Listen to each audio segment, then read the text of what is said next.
Hello everyone, welcome to Naira study hub. आज हम लोग डीएलएड थर्ड सेमेस्टर के समावेशी शिक्षा के अति लघु प्रश्नों को देखेंगे। इससे पहले देखिए, कल की वीडियो में हम लोगों ने समावेशी शिक्षा के पूरे सिलेबस का निचोड़ एक वीडियो में हमने आप लोगों को पढ़ाया, तो आप लोग उस वीडियो को बिल्कुल भी मिस ना करिएगा और आप लोग लिंक पर जाकर आप लोग उस वीडियो को देख सकते हैं। आप लोगों के लिए वो वीडियो बहुत ही ज़्यादा इम्पोर्टेंट है। और फ्रेंड्स, ये जो हम क्वेश्चन कराने जा रहे हैं, ये भी क्वेश्चंस आप लोगों के लिए मोस्ट इम्पॉर्टेंट है। सो प्लीज़ वीडियो को इसकी बिल्कुल भी ना करें और वीडियो लास्ट तक ज़रूर देखें। तो चलते हैं, सबसे पहले क्या देख लेते हैं, सबसे पहले देख लेते हैं आखिर समावेशी शिक्षा होती क्या है, क्योंकि हम लोग समावेशी शिक्षा के बारे में पढ़ रहे हैं और यही आपका एक ये सब्जेक्ट है। तो अगर इसी के बारे में नहीं पता होगा तो हमें अगले क्वेश्चन कैसे हम जान पाएंगे। तो देखते हैं समावेशी शिक्षा आखिर होती क्या है। देखिए, अपने शब्दों में, अगर एक छत के नीचे प्रत्येक बच्चे को शिक्षा दी जाती है तो वह समावेशी शिक्षा कही जाएगी। इसमें देखिए क्या होता है, बिना किसी भेदभाव के, जाति पर भेद ना हो, लिंग पर भेद ना हो, यानी कि छात्र और छात्राओं में कोई भेद ना किया जाए, सामान्य बच्चों के साथ शिक्षा दी जाए, तो उसे ही क्या कहा जाता है, उसे समावेशी शिक्षा कहा जाता है। देखिए, जैसे कि आपका ये क्वेश्चन है, फर्स्ट नंबर क्वेश्चन है, समावेशी शिक्षा का क्या अर्थ है। तो आप इस तरह भी लिख सकते हैं और जैसा मैंने अभी आप लोगों को बताया, आप उस तरीके से भी लिख सकते हैं जैसे आप लोगों को सही लगे। देखिए, और आसान लगे, उस तरीके से आप लोग लिखिएगा। तो देखिए, समावेशी शिक्षा से अभिप्राय है कि छात्रों को सार्थक शिक्षा अनुकूलतम पर्यावरण में उपलब्ध कराई जाए, जिससे वे अपने जीवन को सफल बना सकें। इसमें योग्यता, शारीरिक अक्षमता, भाषा, सांस्कृतिक, पारिवारिक पृष्ठभूमि तथा उम्र किसी का अवरोध पैदा ना कर सके। देखिए फ्रेंड्स, वही बात आ गई कि ना तो देखिए कोई शारीरिक, जैसे कि कोई कद में छोटा है, बड़ा है, या कोई अपंग है, या कुछ भी है, और देखिए उसकी भाषा कुछ भी हो, उसकी संस्कृति कुछ भी हो, और परिवार से वो ऊंचे तबके से आया है, नीचे तबके से आया है, ये कुछ भी मैटर नहीं करता है, उम्र भी कोई मैटर नहीं करती है। इन सब चीज़ों का ये जो बंधन है, इनको सब तोड़ के अगर बच्चों को एक ही छत के नीचे शिक्षा दी जाए तो वो क्या कहलाती है, तो वो समावेशी शिक्षा कहलाती है। चलते हैं नेक्स्ट क्वेश्चन की तरफ। नेक्स्ट क्वेश्चन है, मंदबुद्धि बच्चों की मानसिक विशेषता बताएं। तो देखिए, मंदबुद्धि बच्चों की मानसिक विशेषताएं इस प्रकार हैं। देखिए, बुद्धि लब्धि सामान्य बालकों से कम होती है, जन्मजात मानसिक क्रियाएं सामान्य बालकों की अपेक्षा कम होती हैं, स्मृति विस्तार, ध्यान विस्तार कम होता है। देखिए, कहने का मतलब यह है कि मंदबुद्धि बच्चे वे होते हैं जो प्रतिभाशाली बच्चों से या सामान्य बच्चों से नीचे होते हैं, और जो देखिए जैसे अपना होमवर्क नहीं कर पाते हैं, प्लस जो है अपने से नीची कक्षा का अगर उनको होमवर्क दे दिया जाए या उनसे कार्य करा लिया जाए तो वो करने में सक्षम नहीं होते। तो ऐसे बच्चों को क्या कहते हैं, तो ऐसे बच्चों को मंदबुद्धि बच्चे कहते हैं। यानी कि मंदबुद्धि बच्चों की मानसिक योग्यता को आंकने की बात हम कर रहे हैं, उनकी विशेषता की हम बात कर रहे हैं। और देखिए, जैसा कि हमने आप लोगों को बताया था कल के भी वीडियो में हम लोगों ने यानी कि हम लोगों ने पढ़ा था कि देखिए, प्रतिभाशाली बालक किसको कहते हैं, तो प्रतिभाशाली बालक उस बालक को कहते हैं जो अपनी कक्षा का वर्क तो सबसे पहले करता ही करता है। यानी कि मान लीजिए 50 बच्चे उसकी कक्षा में हैं या 100 बच्चे उसकी कक्षा में हैं, लेकिन वो उन 50 या 100 बच्चों से पहले वर्क कर लेता है, वो प्रतिभाशाली बच्चा कहलाता है। प्लस अपनी कक्षा का तो वर्क कर ही लेता है, अपने आगे की कक्षा, मान लीजिए कक्षा 4 में बच्चा पढ़ता है और कक्षा 5 का वो वर्क कर लेता है, तो वो प्रतिभाशाली बच्चा कहा जाएगा। चलते हैं नेक्स्ट क्वेश्चन की तरफ। निर्देशन का अर्थ स्पष्ट कीजिए। देखिए, निर्देशन क्या होता है आप लोगों को अच्छे से पता होगा, हम लोगों ने कल भी पढ़ा था कि निर्देशन एक व्यक्तिगत कार्य है जिसके द्वारा शिक्षार्थी को उसकी समस्याओं का समाधान करने के लिए प्रेरित किया जाता है। निर्देशक समस्याओं का समाधान स्वयं नहीं करता, वरन ऐसी विधियां बताता है जिनका प्रयोग करके बालक या व्यक्ति उन समस्याओं को स्वयं सुलझा सकता है। देखिए अपने शब्दों में पढ़ लेते हैं। अपने शब्दों में देखिए कि निर्देशन क्या होता है। जैसे कि मान लीजिए आप जो है टीचर हैं और हम स्टूडेंट हैं, ठीक है ना। तो अब हमारे एग्ज़ाम आने वाले हैं, हम बड़ा कंफ्यूज हैं कि कौन सी बुक पढ़ें या कौन से पेपर सॉल्व करें या ऐसे कौन से हम क्वेश्चंस पढ़ें जिससे हम परीक्षा में अच्छे अंक प्राप्त कर सकें।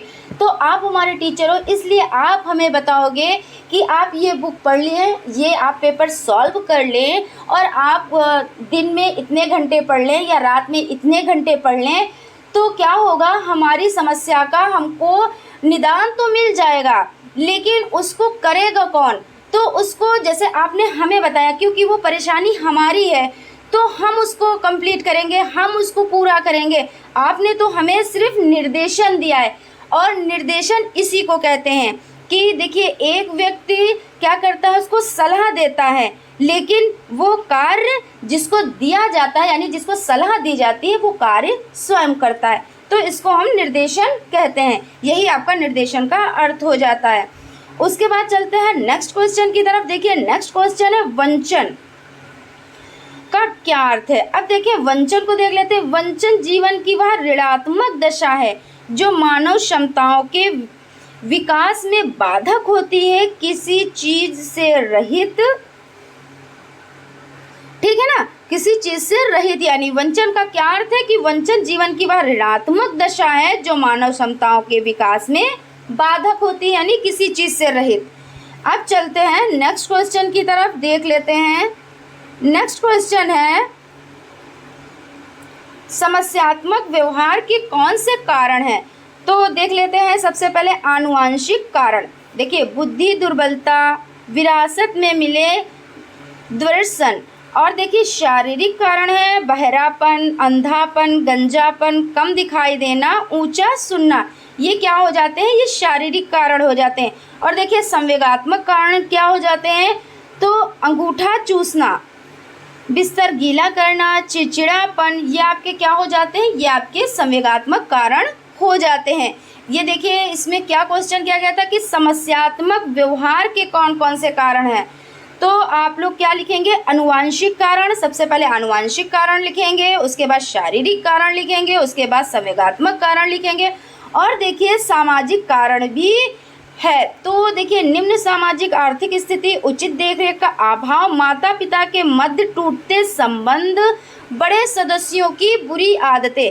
देखिए अगर सामाजिक कारण की बात की जाए तो देखिए सामाजिक जो आर्थिक स्थिति होती है वो जो है बच्चों की समस्यात्मक व्यवहार में बहुत बुरा असर डालती है।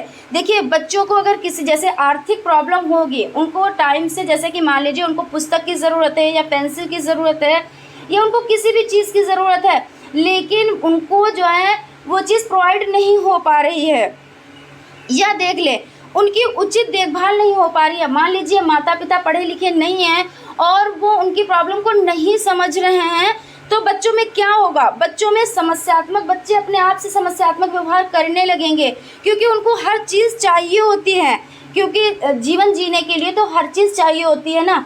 और देखिए माता पिता के मध्य टूटते संबंध, अगर माता पिता घर में हैं और बहुत ज़्यादा झगड़ा करते हैं या उनके बीच टूटते संबंध बच्चे देख रहे हैं, तो बच्चों पे बहुत बुरा असर पड़ता है।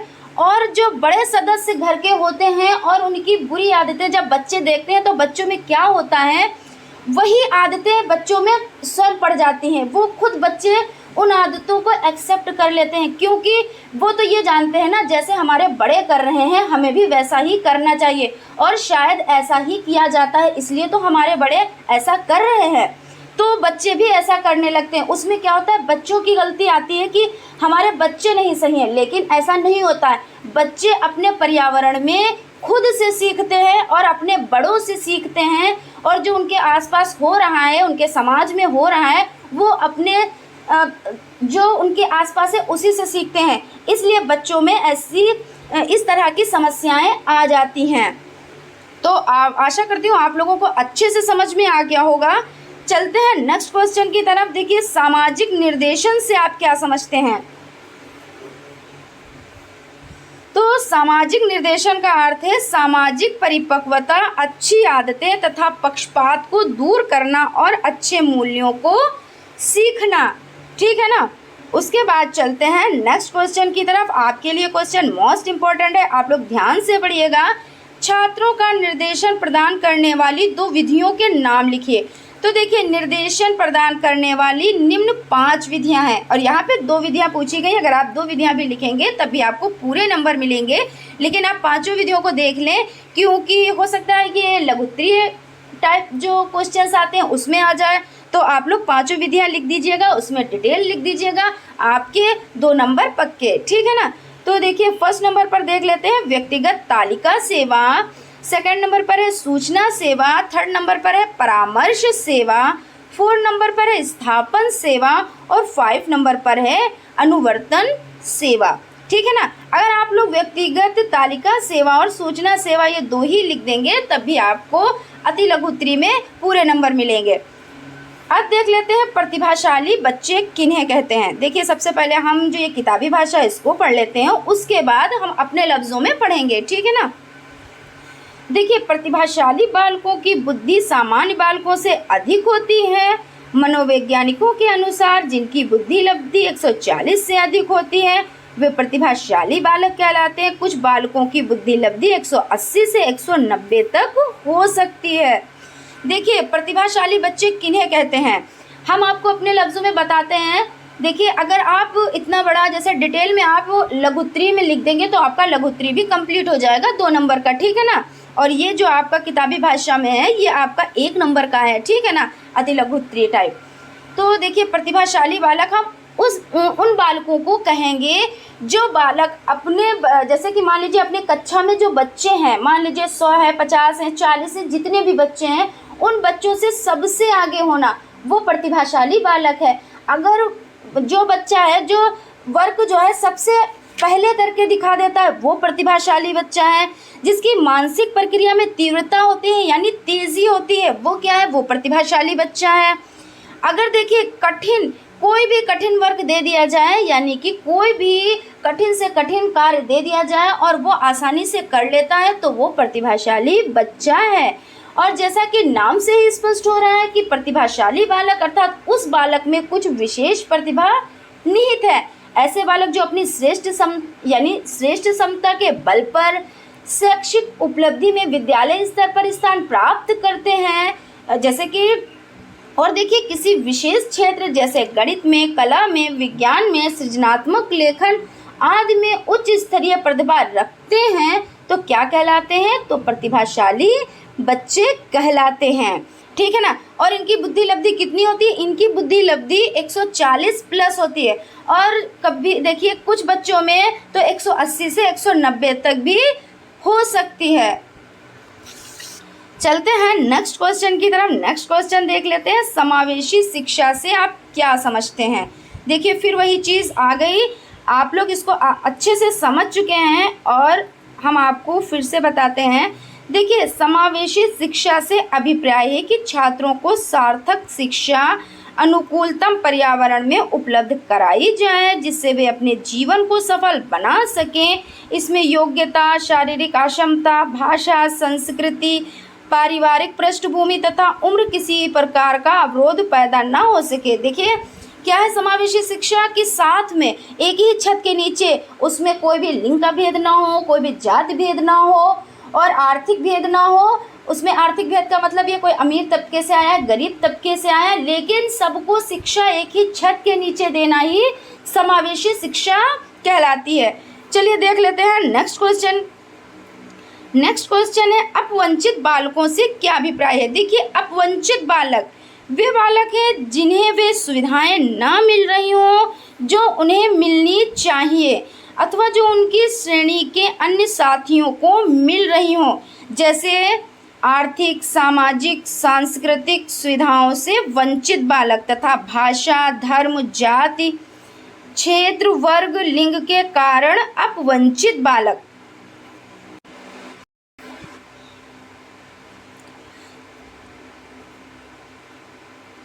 देखिए, इसे अपने लफ्ज़ों में समझेंगे कि अपवंचित बालक कौन होते हैं। या उनसे क्या अभिप्राय है। तो देखिए वे बालक जिन्हें सुविधाएं नहीं मिल पा रही हैं, जैसे अन्य बच्चों को यानी कि दूसरे बच्चों को सुविधाएं मिलती हैं, उन बच्चों को क्या कहते हैं, अपवंचित बालक कहते हैं। इसमें ऐसी कुछ भी चीज़ें हो सकती है, जैसे मान लीजिए आर्थिक यानी कि जैसे कि बच्चों को चाहिए होता है कि बच्चे अच्छे स्कूल में पढ़ें या उन्हें अच्छा भरण पोषण मिले या उन्हें और भी अन्य सुविधाएं मिले जिससे उनको आगे बढ़ने में सरलता हो, तो वो चीज़ें उनको नहीं मिल रही, या उनकी आर्थिक स्थिति में आ जाती है। और सामाजिक में देखिए उनके आसपास का जो पर्यावरण है वो ठीक नहीं है, उनका रहन सहन ठीक नहीं है, इस तरीके से देखिए। और लिंग में जैसे कि बेटी और बेटा में बहुत ही अंतर किया जाता है, ये आप लोग ये चीज़ बहुत अच्छे से जानते हैं। कुछ क्षेत्रों में तो ऐसा है कि बेटी को तो पढ़ाया ही नहीं जाता है और कहते हैं कि बेटी को पढ़ा के होगा ही क्या, और बेटे को पढ़ाया जाता है तो क्या होता है, लिंग भेद भी होता है। और इससे भी क्या होता है, इसमें अपवंचिता यानी जो बालक होते हैं वो अपवंचित हो जाते हैं। तो यही आप लोग इस तरीके से समझ सकते हैं। आशा करती हूँ आप लोगों को अच्छे से समझ में आ गया होगा। अगर कोई चीज़ समझ में नहीं आती है तो आप लोग प्लीज़ कमेंट ज़रूर करें, उसका रिप्लाई भी हम ज़रूर देंगे। चलते हैं, देखते हैं प्रतिभाशाली बालकों की बुद्धि लब्धि कितनी होती है। तो देखिए मनोवैज्ञानिकों के अनुसार जिनकी बुद्धि लब्धि 120 से अधिक होती है वे प्रतिभाशाली बालक कहलाते हैं। कुछ बालकों की बुद्धि लब्धि 180 से 190 तक हो सकती है। अब देखिए यहाँ पे ये चीज़ दे दिया है कि 120 से अधिक, और अभी हम लोगों ने पढ़ा कि 140 से अधिक।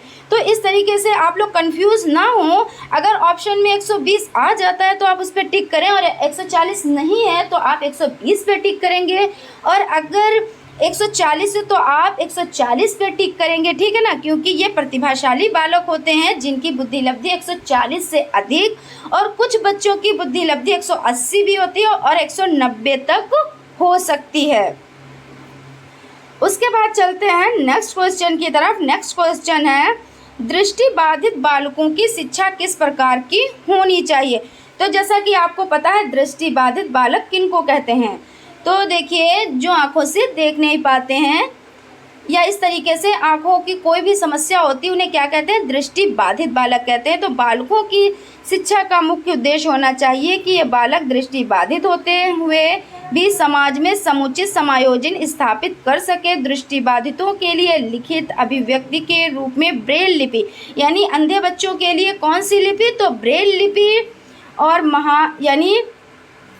महान उपलब्धि है। 6 विभिन्न उभरे हुए बिंदु संकेतों के माध्यम से यह लिपि मोटे कागज पर अंकित की जाती है। दोनों हाथों की अनामिका के अग्र भार से बिंदु संकेतों को स्पर्श करके अक्षर संकेतों को जाना जाता है। देखिए क्या है, तो जो ब्रेल लिपि है वो किनके लिए है, तो वो दृष्टिबाधित बच्चों के लिए है। और देखिए इसमें क्या है, तो इसमें 6 विभिन्न उभरे हुए बिंदु संकेतों के माध्यम से यह लिपि क्या है, मोटे कागज पर अंकित की जाती है, ठीक है ना। और इन्हें कैसे पढ़ा जाता है, तो दोनों हाथों की अनामिका के अग्रभाग से बिंदु संकेतों को स्पर्श करके, ठीक है। चलते हैं नेक्स्ट क्वेश्चन की तरफ, देखते हैं। नेक्स्ट क्वेश्चन है बुद्धि लब्धि किसे कहते हैं, सोदाहरण स्पष्ट कीजिए। तो देखिए बुद्धि लब्धि बालक या व्यक्ति की सामान्य योग्यता के विकास की गति बताती है। पोल एवं ब्रूस के अनुसार बुद्धि लब्धि यह बताती है कि बालक की मानसिक योग्यता में किस गति से विकास हो रहा है। जैसे किसी बालक की मानसिक आयु 10 वर्ष और वास्तविक आयु 8 वर्ष है तो उसकी बुद्धि लब्धि 125 होगी। देखते हैं, देखिए बुद्धि लब्धि का अगर सूत्र की बात की जाए तो IQ बराबर मानसिक आयु बटे वास्तविक आयु गुणे 100। तो ये आपका जो सूत्र है, तो ये सूत्र टर्मन महोदय ने दिया है। और देखिए IQ बराबर मानसिक आयु बटे वास्तविक आयु, और इसमें गुणे 100 नहीं है, तो ये सूत्र आपका स्टर्न महोदय ने दिया है। ये सबसे पहले आपका सूत्र आया था, उसके बाद गुणे 100 वाला सूत्र टर्मन महोदय ने बाद में दिया था। और देखिए बुद्धि लब्धि के जनक की अगर बात की जाए तो बुद्धि लब्धि के जनक कौन है, तो स्टर्न है। और अगर बुद्धि लब्धि के वर्गीकरण के जनक की बात की जाए तो टर्मन है। आप लोग ये चीज़ को बहुत अच्छे से याद रखिएगा कि बुद्धि लब्धि के जनक, तो जनक कौन है, तो स्टर्न। ठीक है ना।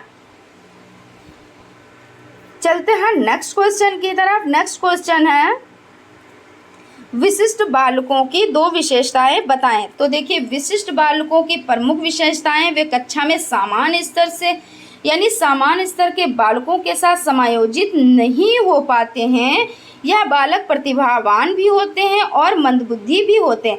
अब देखिए यहाँ पे ये क्वेश्चन आपके माइंड में आ गया होगा कि देखिए विशिष्ट बालकों में क्या जो है प्रतिभावान बच्चे ही आते हैं, मंदबुद्धि बालक नहीं आते हैं। तो ऐसा नहीं है, विशिष्ट बालकों में प्रतिभावान बच्चे भी आते हैं और मंदबुद्धि भी बच्चे आते हैं। आप लोग ये चीज़ अच्छे से याद रखिएगा कि ये नहीं है सिर्फ जो है प्रतिभाशाली बच्चे ही विशिष्ट बालकों में आते हैं, तो ऐसा नहीं है। इसमें देखिए प्रतिभाशाली बालक भी आते हैं जिनकी बुद्धि लब्धि 140 से अधिक होती है, और सृजनशील बालक भी आते हैं, पिछड़े बालक भी आते हैं जिनकी 80 से 90 IQ होता है, मंदबुद्धि बालक भी आते हैं जो जिनकी IQ 70 से कम होती है, संवेगात्मक दृष्टि से पिछड़े बालक भी आते हैं, और बाल अपराधी बालक भी विशिष्ट बालक में आते हैं। ये चीज़ आप लोग बहुत अच्छे से ध्यान में रखिएगा। देखिए विशिष्ट बालकों में निम्न विशेषताएं होती हैं। इनमें क्या होता है, भिन्नता होती है, विचलन, आयाम और नियमित शिक्षण। ठीक है ना। उसके बाद चलते हैं नेक्स्ट क्वेश्चन की तरफ। सृजनात्मक बालकों की पहचान हेतु किए जाने वाले किन्हीं 2 परीक्षणों का उल्लेख कीजिए। तो ये परीक्षण 3 प्रकार के होते हैं, शाब्दिक परीक्षण, अशाब्दिक परीक्षण और शाब्दिक अशाब्दिक परीक्षण। सामान्य सृजनात्मक परीक्षण, भाषा सृजनात्मक परीक्षण, गणित सृजनात्मक परीक्षण। उसके बाद चलते हैं नेक्स्ट क्वेश्चन की तरफ। नेक्स्ट क्वेश्चन है शैक्षिक पिछड़ेपन के 2 प्रमुख कारण लिखिए। तो शैक्षिक पिछड़ेपन के 2 प्रमुख कारण हैं, निम्न सामान्य बुद्धि, परिवार का वातावरण। देखिए निम्न सामान्य बुद्धि ये तो एक कारण होता ही है। जैसे कहते नहीं है कि हमारे आसपास में ये बातें भी होती हैं कि इस बच्चे की अक्ल कम है या इस बच्चे की बुद्धि कम है और ये बच्चा पिछड़ा है, ये बच्चा नहीं पढ़ पाएगा या आगे नहीं बढ़ पाएगा। लेकिन ये भी एक कारण होता है कि जो वो परिवार वाले कहते हैं कि ये बच्चा आगे नहीं बढ़ पाएगा, वो भी कारण सब महत्वपूर्ण कारण होता है, क्योंकि परिवार का जो वातावरण होता है वो बच्चों पर बहुत ज़्यादा फर्क डालता है। क्योंकि अगर परिवार में कलह कलेश, लड़ाई झगड़े अगर हो रहे हैं, अगर माता पिता लड़ाई झगड़े कर रहे हैं या उनके आसपास जो वातावरण है वो अच्छा नहीं है, तो बच्चे कभी भी आगे नहीं बढ़ पाते हैं। तो ये कारण भी महत्वपूर्ण कारण है। ये नहीं है कि सिर्फ बच्चा ही, यानी कि बच्चे की जो अक्ल है या बुद्धि है, सिर्फ बुद्धि से ही बच्चा नहीं आगे बढ़ पा रहा है। ठीक है ना। जो पारिवारिक वातावरण है इससे भी बच्चा पिछड़ा बच्चा रह जाता है। ठीक है ना। इसके अतिरिक्त शारीरिक दोष भी होता है, वंशानुक्रम भी होता है और परिवार की निर्धनता भी देखिए बहुत बड़ा कारण है। उसके बाद चलते हैं नेक्स्ट क्वेश्चन की तरफ। समस्यात्मक बालक किसे कहते हैं? तो समस्यात्मक बालक वे होते हैं जिनका व्यवहार गंभीर रूप से असाध्य कारण होता है, जैसे चोरी करने वाले, झूठ बोलने वाले।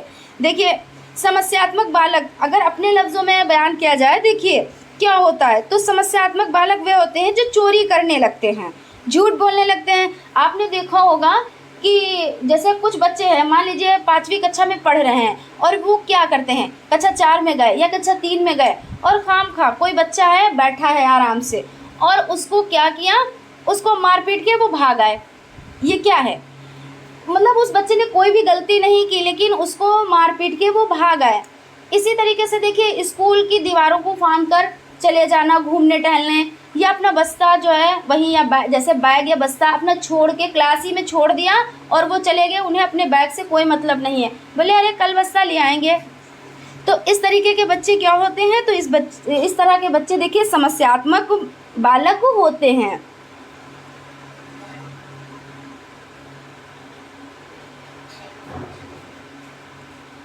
अब देखिए बाल अपराध रोकने हेतु दो प्रमुख कारण बाल अपराध रोकने हेतु दो प्रमुख उपाय बताएं। तो उपाय देखिए, घर, विद्यालय तथा समाज में बालक को आवश्यक सुविधाएं उपलब्ध कराना, अपराधियों की संगत से दूर रखना, उनकी मूलभूत आवश्यकताओं की पूर्ति के साधन जुटाना बाल अपराध रोकने हेतु आवश्यक है। अभिभावकों को भी इस हेतु निर्देशन दिए जा सकते हैं। ठीक है ना। तो बाल अपराध रोकने के लिए कौन कौन से उपाय हैं? तो सबसे पहले देखिए, उन्हें किसी चीज़ की कोई भी परेशानी ना हो, उन्हें जो सुविधाएं हैं उन्हें मिल रही हों, तो बाल अपराध रोका जाता है।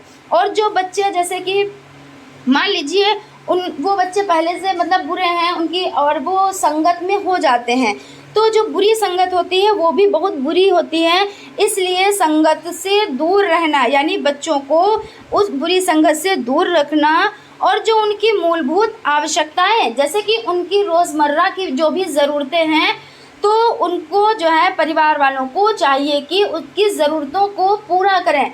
अगर वो नहीं भी जान पा रहे कि इनकी ज़रूरत क्या है, तो उससे बात करें, उससे पूछें कि तुम्हें कौन सी चीज़ चाहिए। तो आप अगर उन्हें हर चीज़ ला कर देंगे और किसी चीज़ की परेशानी नहीं होने देंगे, तो बच्चे कभी भी बिगड़ नहीं सकते, यानी बाल अपराध नहीं कर सकते। तो इसलिए सबसे ज़्यादा हमें लगता है कि जो परिवार का माहौल होता है, तो वो ही सबसे ज़्यादा कारण होते हैं।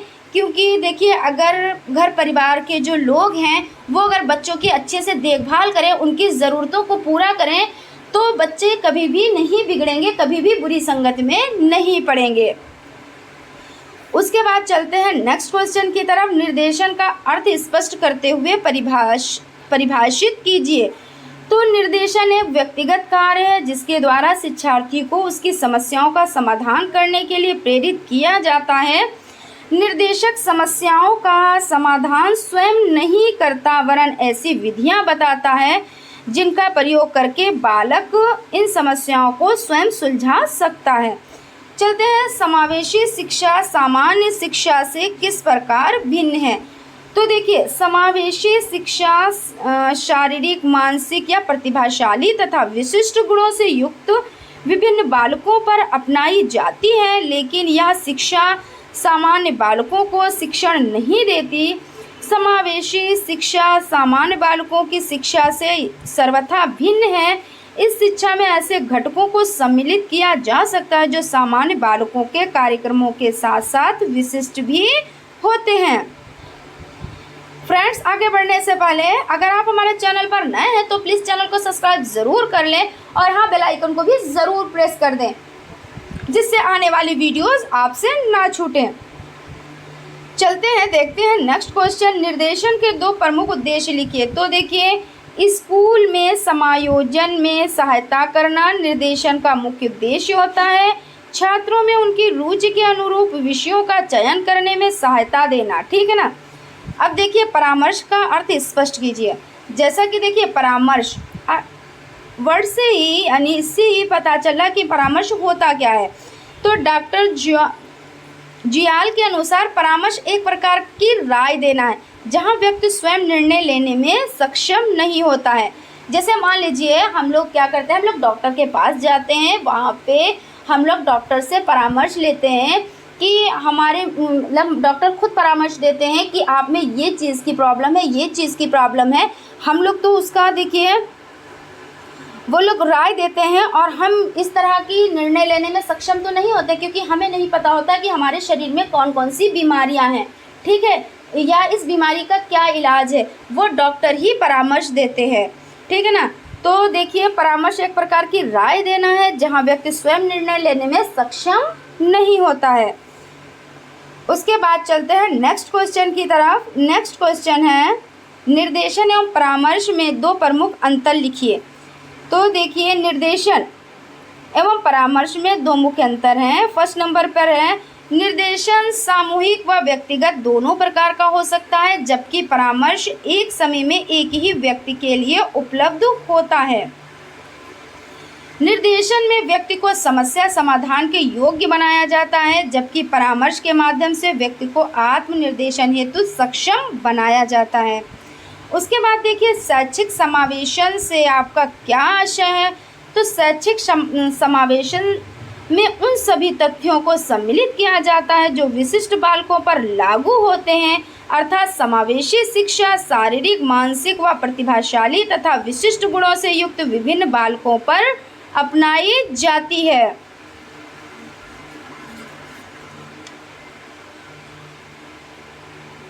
चलते हैं नेक्स्ट क्वेश्चन की तरफ। मानसिक रूप से मंद बालक किसे कहते हैं। तो मानसिक मंद बालक का अर्थ है औसत से कम मानसिक योग्यता। मानसिक मंद बच्चों की बुद्धि लब्धि सामान्य बालकों की बुद्धि लब्धि से कम होती है, अतः उनमें विभिन्न मानसिक शक्तियाँ कम विकसित होती हैं। इन्हें अधिगम असमता वाले बालक भी कहते हैं। चलते हैं नेक्स्ट क्वेश्चन की तरफ। देखिए दृष्टि दोष से ग्रस्त बालकों की दो विशेषताएं बताएं। तो दृष्टि बाधित बालकों में निम्न विशेषताएं होती हैं, देख लेते हैं। देखिए सबसे पहले देख लेते हैं दृष्टि बाधित की मानसिक योग्यता। ये बालक मानसिक योग्यता की दृष्टि से सामान्य बालकों से कम नहीं होते हैं। और देखिए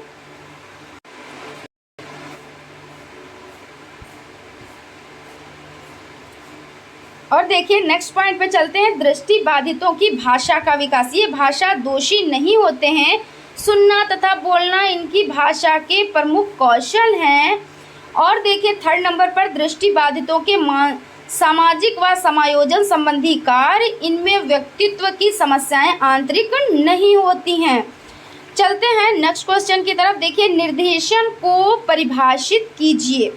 तो निर्देशन एक व्यक्ति कार्य जिसके द्वारा शिक्षार्थी को उसकी समस्याओं का समाधान करने के लिए प्रेरित किया जाता है। निर्देशन समस्याओं का समाधान स्वयं नहीं करता, वरन ऐसी विधियां बताता है जिसका प्रयोग करके बालक उन समस्याओं को परामर्श यानी उन समस्याओं को स्वयं सुलझा सकता है। जैसे कि मैंने अभी आप लोगों को बताया कि देखिए निर्देशन क्या होता है। तो मैंने ये एग्जाम्पल भी बताया कि आप टीचर और मैं स्टूडेंट हो और मुझे बड़ा कन्फ्यूज़न है कि मैं कैसे पढ़ूँ, एग्ज़ाम सर पे हैं। तो आप टीचर हो, आप मुझे बताओगे इस तरीके से पढ़ो, ये बुक पढ़ लो, ये नोट्स पढ़ लो।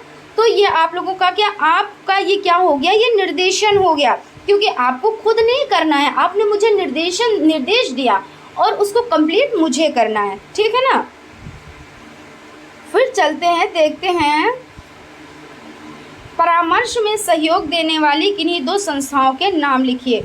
तो विज्ञानशाला हो गई, यानी मनोविज्ञानशाला उत्तर प्रदेश इलाहाबाद, मंडलीय मनोविज्ञान केंद्र जिला शिक्षा एवं प्रशिक्षण संस्थान, ठीक है ना। अब देखते हैं नेक्स्ट क्वेश्चन। समावेशी बालकों का अधिगम जानने हेतु प्रयोग किए जाने वाले दो उपकरणों को बताएं।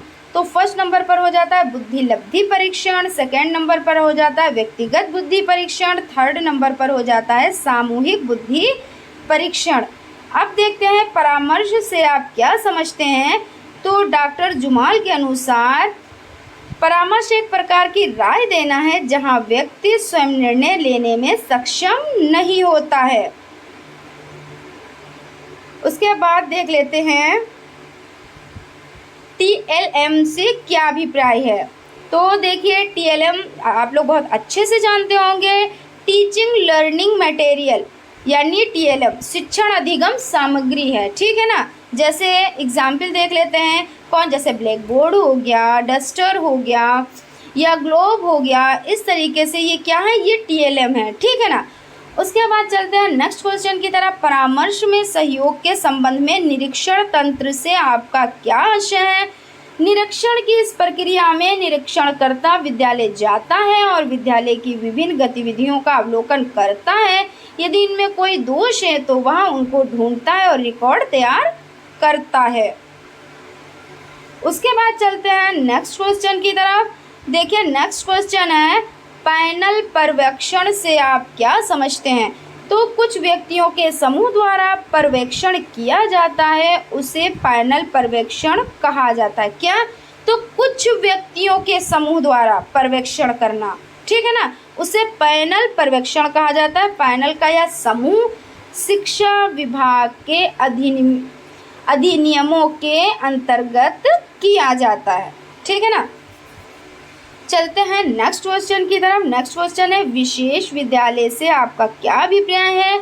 तो विशेष विद्यालय वे होते हैं जहां विशिष्ट बालकों की शिक्षा का विशेष प्रबंध होता है, जैसे वाणी बाधित बालकों के लिए विशेष यंत्रों की सुविधा होती है, जैसे चित्र दिखाकर धारा प्रवाह भाषा बुलवाई जाती है। दृष्टि बाधित में आंशिक बाधित बालकों को उत्तल दर्पण, चश्मे तथा दृष्टि यंत्रों की सहायता से शिक्षा दी जाती है। और देखिए, विद्यालय के चित्र, आकृतियां, मॉडल, संकेत, शब्द, मानचित्र तथा अन्य सहायक सामग्रियों से शिक्षा दी जाती है। देखते हैं नेक्स्ट क्वेश्चन, समावेशी शिक्षा का अर्थ बताएं। तो ऐसी शिक्षा है जिनमें छात्रों को सार्थक शिक्षा अनुकूलतम पर्यावरण में उपलब्ध कराई जाती है, वह अपने जीवन को सफल बना सके। उसके बाद चलते हैं नेक्स्ट क्वेश्चन, समावेशी शिक्षा का मुख्य ध्येय क्या है। तो शारीरिक रूप से अक्षमता वाले बालकों का पुनर्वास करना। उसके बाद देखिए नेक्स्ट क्वेश्चन है, समावेशी शिक्षा किस प्रकार के बच्चों पर अपनाई जाती है। तो इस प्रकार की शिक्षा कार्यशील बच्चों, निम्न जाति के बच्चों आदि पर अपनाई जाती है।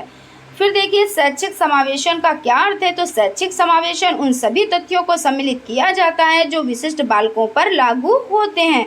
उसके बाद देखिए समावेशी बालक किस प्रकार के होते हैं।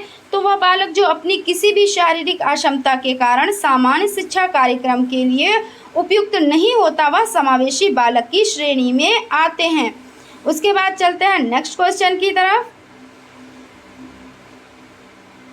देखते हैं विशिष्ट आवश्यकता वाले बालक से आप क्या समझते हैं। ऐसे बालक जिनका शारीरिक, मानसिक और संवेगात्मक विकास सामान्य बच्चों की तुलना में अलग होता है, विशिष्ट बालक कहलाते हैं। जैसा कि देखिए मैंने बताया, विशिष्ट बालक सिर्फ प्रतिभाशाली बालक ही नहीं होते हैं। विशिष्ट बालकों में कौन कौन से बालक आ जाते हैं, हम आप लोगों को ये चीज़ बता चुके हैं, लेकिन फिर से हम रिपीट किए दे रहे हैं। विशिष्ट बालक में प्रतिभाशाली बालक तो आते ही आते हैं, प्लस पिछड़े बालक भी आते हैं, प्लस मंदबुद्धि बालक भी आते हैं। आप लोग इसमें बिल्कुल भी कंफ्यूज ना होइएगा, क्योंकि ये चीज़ मैं बार बार रिपीट कर रही हूँ। देखिए अब वंचित बालक के कितने प्रकार होते हैं। वंचित बालक के 3 प्रकार होते हैं, सामाजिक रूप से वंचित बालक, आर्थिक रूप से वंचित बालक और शैक्षिक रूप से वंचित बालक। देखिए वही चीज़ आ गई, फिर से रिपीट हो गई कि देखिए अपवंचित बालक, तो अपवंचित बालक जो सामाजिक रूप से वंचित होते हैं और आर्थिक रूप से वंचित होते हैं और शैक्षिक रूप से वंचित होते हैं, ठीक है ना। और देखिए पिछड़े बालक से आपका क्या अभिप्राय है। तो जो छात्र निश्चित समय में निश्चित ज्ञान की प्राप्ति करने में असफल रहते हैं, सामान्य छात्रों से पीछे रहते हैं, उन्हें पिछड़े बालक कहा जाता है, ठीक है ना। ऐसा नहीं है कि वो अक्ल से मतलब उनको अक्ल नहीं है या वो कुछ और उसमें प्रॉब्लम है, तो ऐसा नहीं है। पिछड़े बालक सिर्फ उन बालकों को कहा जाता है जो अपने क्लास में मान लीजिए बहुत सारे बच्चे हैं और वो अपने ही कक्षा का वर्क नहीं कर पा रहा है, प्लस अपने से जो नीची कक्षा है उसका भी वो वर्क नहीं कर पा रहा है, तो बस उस बच्चे को पिछड़ा बालक कहते हैं, ठीक है ना। और जो है पिछड़े बालक होते हैं उनकी बुद्धि लब्धि देखिए 80 से 90 होती है, ठीक है ना। और जो सामान्य बच्चे होते हैं उनकी 90 से 110 के बीच IQ मतलब होता है, ठीक है ना। ये चीज़ आप लोग बहुत अच्छे से ध्यान रखिएगा, क्योंकि इस तरह के क्वेश्चन आते ही आते हैं। पिछड़ेपन के प्रकार बताएं। तो पिछड़ापन मूल्यतः 2 प्रकार का होता है, व्यक्तिगत और सामूहिक। और देखिए सामान्य बच्चों की बुद्धि लब्धि कितनी होती है, यह भी हमने आप लोगों को बताया, 90 से 110 IQ, ठीक है ना। और प्रतिभाशाली बालकों की बुद्धि लब्धि कितनी होती है, तो 140 से अधिक। पिछड़े बालक की एक विशेषता क्या है, तो सीखने की धीमी गति होती है, ठीक है ना। ऐसा नहीं है कि वो एकदम से बेकार है, एकदम से मंदबुद्धि है, उसको कुछ आता ही नहीं है, वो पढ़ाई में पीछे होता है, वो भी जो बच्चे उसके कक्षा में है उन बच्चों से नीचे होता है।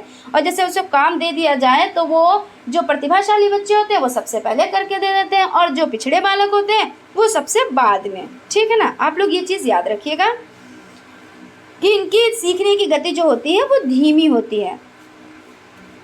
अपवंचन क्या है। देखिए अपवंचन की अगर बात की जाए तो अपवंचन बाल्य जीवन की उद्दीपन दशाओं की न्यूनता है। दृष्टिबाधित बालकों की कितनी श्रेणियों में बांटा गया है, तो देखिए दृष्टि बाधित बालकों को दो भागों में बांटा गया है। देखिए आंशिक रूप से बाधित बालक और पूर्ण रूप से अंधे बालक।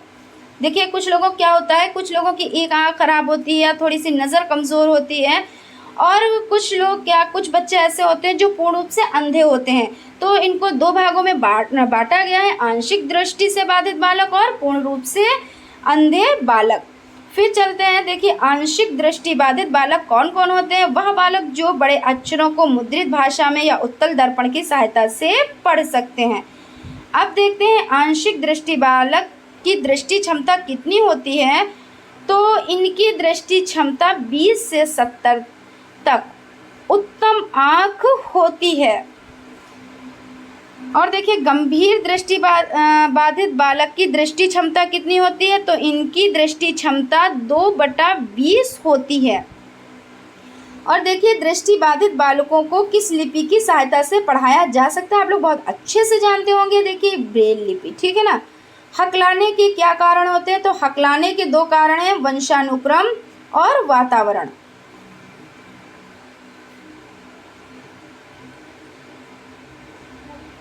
देखिए श्रवण विकलांगता क्या है। किसी व्यक्ति द्वारा पूरी तरह से आवाज़ सुनने में अक्षम होना श्रवण विकलांगता कहलाता है। आज के सीरीज का लास्ट क्वेश्चन देख लेते हैं। श्रवण विकलांगता के कितने प्रकार हैं। श्रवण विकलांगता के निम्न प्रकार हैं, चालकीय श्रवण दोष, संवैधानिक श्रवण दोष, मिश्रित श्रवण दोष, मध्यकर्ण श्रवण दोष या प्रकायात्मक श्रवण दोष। तो फ्रेंड्स आज यहीं तक। आप लोगों को हमारी वीडियो कैसी लगी प्लीज़ कमेंट करके ज़रूर बताएं। हमारे चैनल को लाइक करें, सब्सक्राइब करें और बेल आइकन को भी ज़रूर दबा दें जिससे आने वाली वीडियोस आप तक पहुंच सके। Thank you for watching.